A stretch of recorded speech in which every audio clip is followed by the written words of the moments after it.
BJP प्रदेश अध्यक्ष के लिए आदित्य साहू के नाम को लगभग अब फाइनल माना जा रहा है, क्योंकि जो नॉमिनेशन की प्रक्रिया पूरी हुई उसमें सहमति से आदित्य साहू का नॉमिनेशन पूरा कराया गया। इस मौके पर बीजेपी के तमाम वरिष्ठ आला नेता मौजूद थे। उनके साथ बाबूलाल मरांडी से लेकर अर्जुन मुंडा, प्रदीप वर्मा और तमाम वरिष्ठ नेता, दीपक प्रकाश, ये तमाम लोग मौजूद थे और उनकी मौजूदगी में आदित्य साहू ने नामांकन किया। इसके साथ ही स्पष्ट हो गया है कि अब प्रदेश अध्यक्ष की कमान आदित्य साहू को मिलने जा रही है। हमारे साथ सौरभ हैं। सौरभ, आप वहां खुद मौजूद थे, कौन कौन से तमाम बड़े नेता, बड़े चेहरे वहां मौजूद रहे और बीजेपी के कार्यकर्ता भी काफी उत्साहित दिखे, क्या कुछ लगा आपको?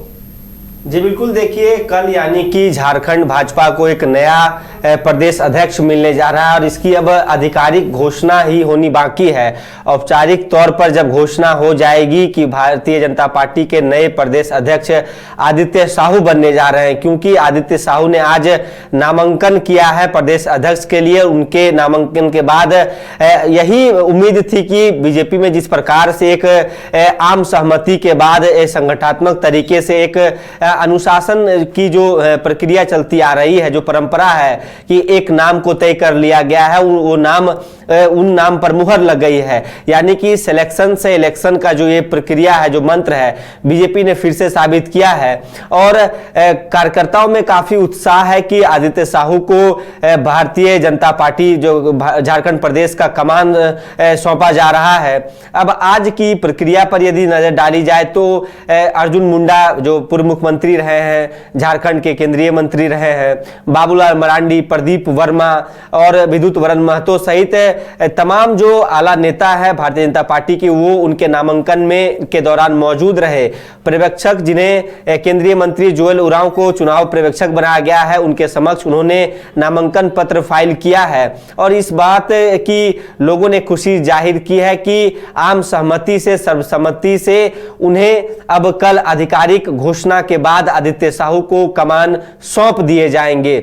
आज नामांकन की प्रक्रिया फुलफिल कर ली गई है। इसके बाद स्क्रूटनी यानी कि नामांकन पत्र की जांच भी हो चुकी है और नामांकन पत्र वापस लेने का भी समय आज ही था। यानी कि यदि आप नामांकन पत्र वापस लेना चाहते हैं, और यह भी एक प्रक्रिया थी कि यदि एक से अधिक नॉमिनेशन फाइल होते हैं तो जो पार्टी की जो संवैधानिक प्रक्रिया है उसके तहत मतदान की प्रक्रिया को अपनाया जाएगा। हालांकि अब इस पर पूरे तरीके से पूर्ण विराम लग गए हैं कि आदित्य साहू एकमात्र चेहरे हैं जिन्होंने नॉमिनेशन फाइल किया प्रदेश अध्यक्ष के लिए सर्वसम्मति से।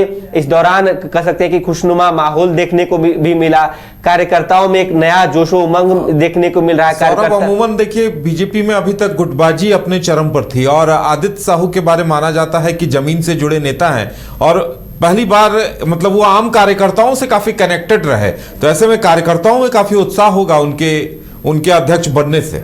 समर्थकों में तो उत्साह है ही, और जिस प्रकार से आपने जिक्र किया कि आदित्य साहू जमीन से जुड़े हुए नेता हैं, इसी का रिवॉर्ड उन्हें मिलने जा रहा है कि केंद्रीय नेतृत्व ने आदित्य साहू पर भरोसा जताते हुए झारखंड भाजपा का प्रदेश अध्यक्ष का जो नेतृत्व उनके हाथों दिया है, तो कहीं ना कहीं एक बहुत बड़ी सोच इसके पीछे होगी कि साफ स्वच्छ छवि के माने जाते हैं, जमीन से जुड़े हुए नेता है, लगातार मुखरता से पार्टी की बात रखते हैं और वर्षों से पार्टी का जो झंडा है वो ढोते आ रहे हैं। हालांकि नाम की चर्चा नहीं थी, लेकिन बीजेपी का जो एक ट्रेंड है, हम लोग भी यही बता रहे हैं दर्शकों को कि पहले कार्यकारी अध्यक्ष और उसके बाद नाम उन्हीं का तय माना जाता है कि जो कार्यकारी अध्यक्ष बने, और उसके बाद उन्हें पूरे प्रक्रिया को बता दिया जाता है, कुछ महीने काम करते हैं और उन्हें प्रदेश अध्यक्ष या तो फिर राष्ट्रीय अध्यक्ष का कमान सौंप दिया जाता है। आदित्य साहू इसलिए भी उनका नाम आगे आया है क्योंकि हालांकि कार्यकर्ताओं का कहना है और उन्होंने भी कहा है कि भारतीय जनता पार्टी ही एक ऐसी पार्टी है जहां बूथ स्तर के कार्यकर्ता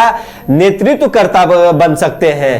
पूरे वैधानिक प्रक्रिया के अनुसार कोई ऐसा पार्टी है जहां प्रदेश अध्यक्ष का चुनाव बिना शोर शराबे, बिना हंगामे के साथ खुशनुमा माहौल में इस प्रक्रिया को आगे बढ़ाया जा रहा है। 2 दिनों का ये जो कह सकते हैं कि संगठन पर्व 2 दिनों के बाद समाप्त हो जाएगा। दिसंबर से इसकी शुरुआत की गई थी और अब पूरी दारोमदार भारतीय जनता पार्टी झारखंड प्रदेश का पूरी दारोमदार सरदार आदित्य साहू के हाथों दिया जा रहा है। अब देखना यही होगा कि किस प्रकार से इस जिम्मेवारी को आदित्य साहू निर्वहन करते हैं।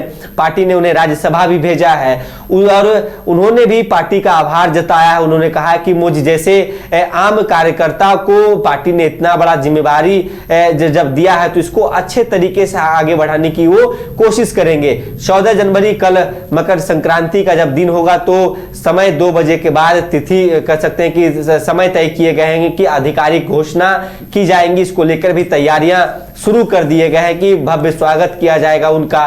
प्रदेश अध्यक्ष की कमान और तमाम आला नेता वहां मौजूद रहेंगे। और तस्वीर भी आज भारतीय जनता पार्टी कार्यालय से ऐसी निकली है कि तमाम जब नामांकन के बाद सभी जो बड़े नेता हैं वो एक मंच पर दिखे, एक साथ दिखे, एक स्वर में सबने आदित्य साहू के नाम पर मुहर लगाई है। जी चलिए अब इंतजार किया जाए कि आदित्य साहू के नाम की घोषणा होती है तो कार्यकर्ताओं में जो उत्साह का संचार होगा उसका असर जमीन पर कितना दिखाई देता है, क्योंकि बीजेपी ने इस दरमियान अपने पूरे संगठन को एक तरह से पुनर्जीवित करने का काम किया है और राष्ट्रीय परिषद के लिए भी सदस्यों की घोषणा होनी है। तो इंतजार इस बात का कि उसमें भी अब किनका किनका नाम सामने आता है।